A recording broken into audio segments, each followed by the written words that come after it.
Mata kuliah metode penelitian hukum. Topik ke-27 dari 70 topik.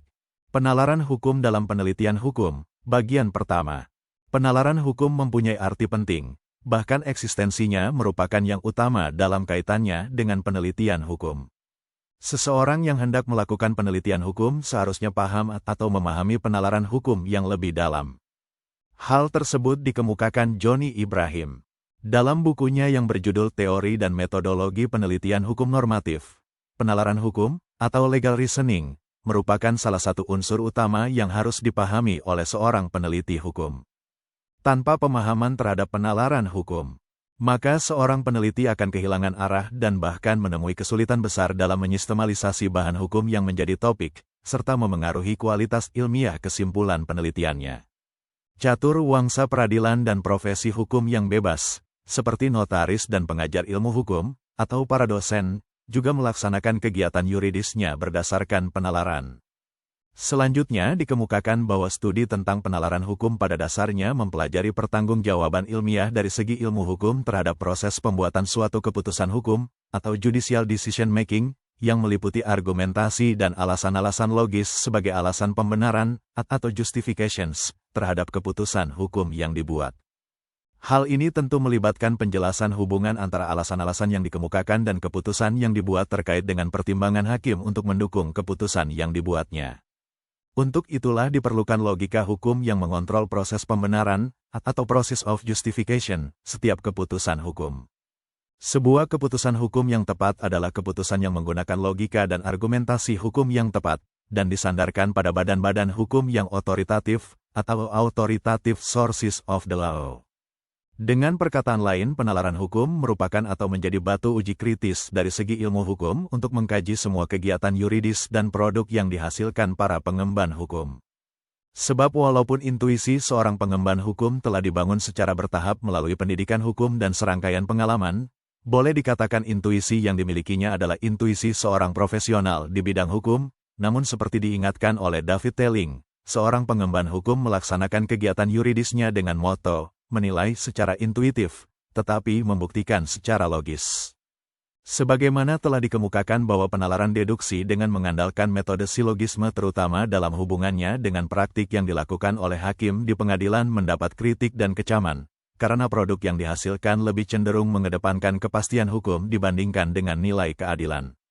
Oliver Wendell Holmes, hakim Amerika Serikat yang mengikuti aliran realisme, mengemukakan kehidupan hukum bukanlah logika, melainkan pengalaman, namun di pihak lain Holmes juga mengakui adanya kekuatan logika dalam ilmu hukum.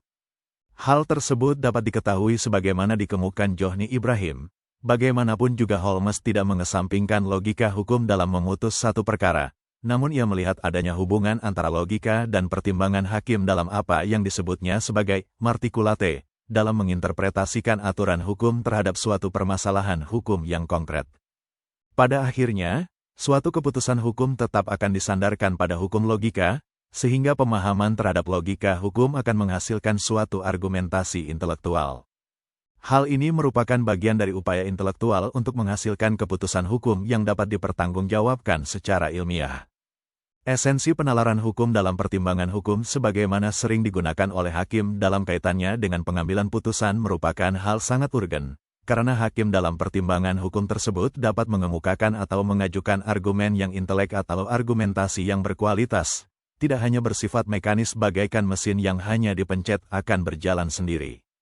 Abdullah mengemukakan bahwa esensi penalaran hukum dalam pertimbangan hukum putusan merupakan alat untuk menyusun argumen-argumen yang dapat membimbing pencari keadilan untuk memahami logika pemikiran dan pendapat hakim dalam memutus perkara. Dengan menerapkan penalaran hukum, maka suatu pertimbangan hukum putusan dapat diketahui alur pikir yang dibangun oleh hakim, konstruksi yuridis baik berupa penafsiran maupun argumentasi sebagai dasar dan menuntun ke arah amar putusan. Dengan penalaran yang benar, maka suatu pertimbangan hukum putusan hakim dapat diketahui logika berpikir yang digunakan hakim untuk membuktikan bersalah tidaknya perbuatan terdakwa menurut hukum.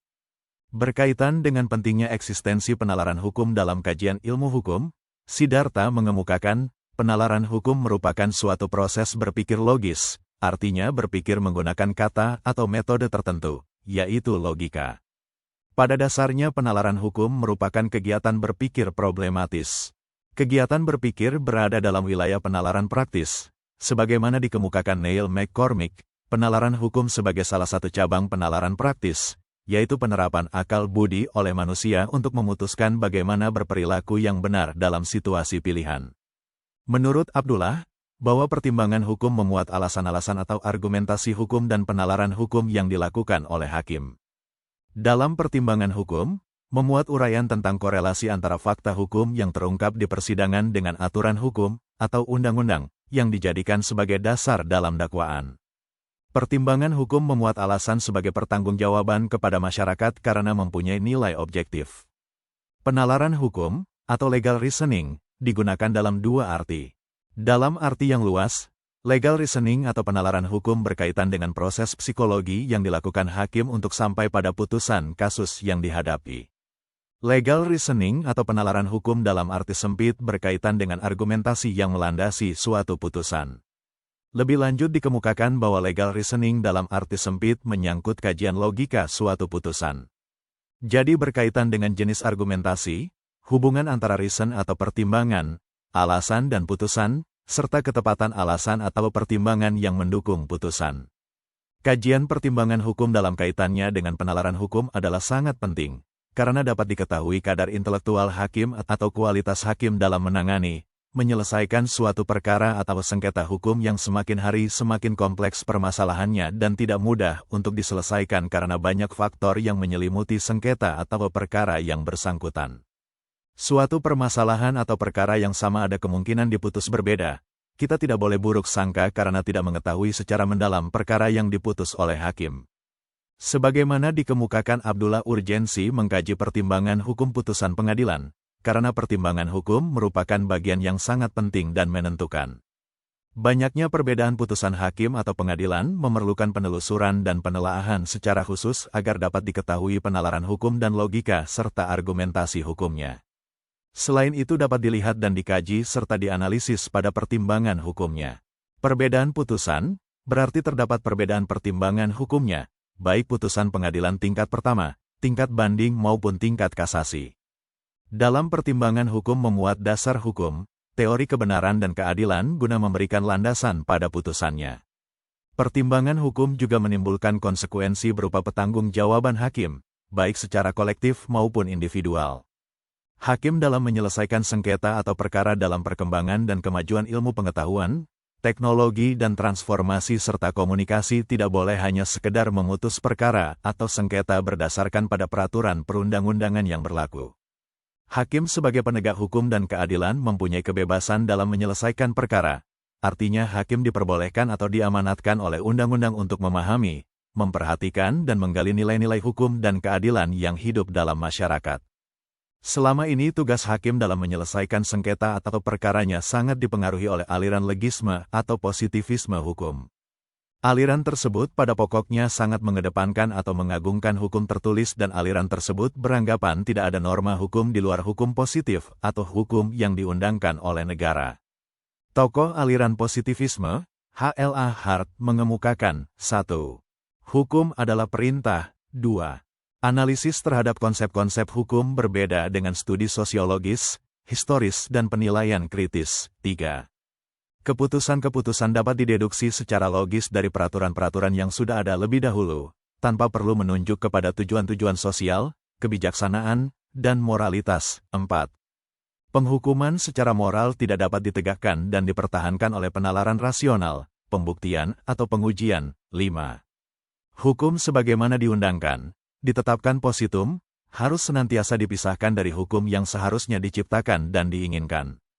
Selanjutnya, beliau mengemukakan, di Indonesia pengaruh pemikiran legisme tersebut sangat jelas dapat dibaca pada pasal 15 Algemene Bepattingen van Wetgeving yang antara lain berbunyi, kecuali penyimpangan-penyimpangan yang ditentukan bagi orang-orang Indonesia, kebiasaan bukanlah hukum, kecuali apabila undang-undang menentukannya. Kalimat tersebut apabila dikaji jelas mencerminkan pemikiran hukum yang menjadi dasarnya, yaitu yang disebut hukum haruslah dalam bentuk tertulis. Sehubungan dengan masih kuatnya pengaruh positivisme hukum dalam praktik berhukum di pengadilan, maka putusan-putusan hakim sudah dapat diperkirakan sebelumnya dan yang pasti dan jelas bahwa kepastian hukum dalam putusan tersebut lebih didahulukan atau diutamakan.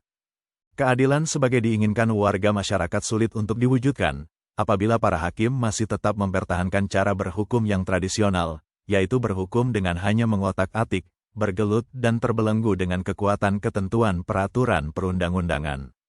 Itulah materi topik ke-27 metode penelitian hukum. Channel ini dimaksudkan membantu para mahasiswa untuk memahami perkuliahan dan masyarakat umum yang ingin menambah wawasan. Video tutorial dituturkan dan disubtitelkan agar dapat ditonton, dibaca sambil didengarkan. Untuk pemahaman yang lebih baik, putar dan dengarkan video tutorial berulang-ulang. Subscribe dan like, agar Anda mendapatkan update tutorial lainnya. Bagikan link video ini agar teman-teman juga mendapatkan manfaat channel ini. Sekian dan terima kasih. Sampai jumpa.